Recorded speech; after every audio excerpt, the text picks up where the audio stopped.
I want to talk about my trip to Port Isaac in Cornwall. I've been there twice. Like many people, I'm a big fan of Doc Martens. But a thought struck me that I'd like to share.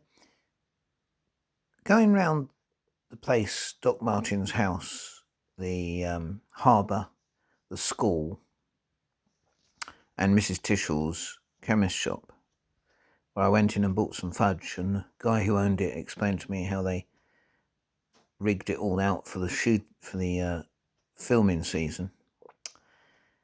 And you go to the school and you walk along many of the filming places in Doc Martin come back to the same places.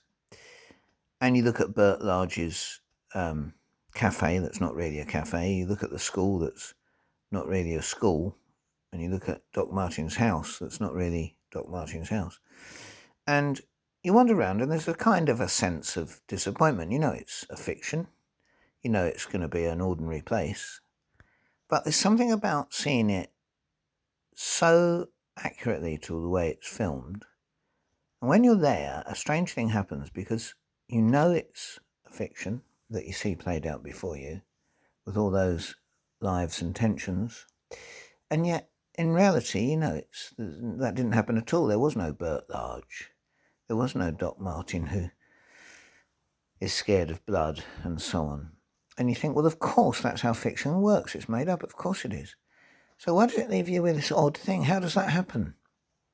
I went back and watched a few programs when I got home, and again, you're enthralled with it. You're immersed in it, even though you know the place you went to is not that place at all. So there's a sort of a duality of reality in your mind between what is real and what is not. And it's a very interesting and strange experience. I really enjoyed my day there, and I'd recommend it to anybody. I've been twice. I went a few years ago. But apart from anything else, it's a beautiful Cornish cove. It's just that duality of reality that struck me as so powerful and strange. And of course, that's true of all fiction, isn't it?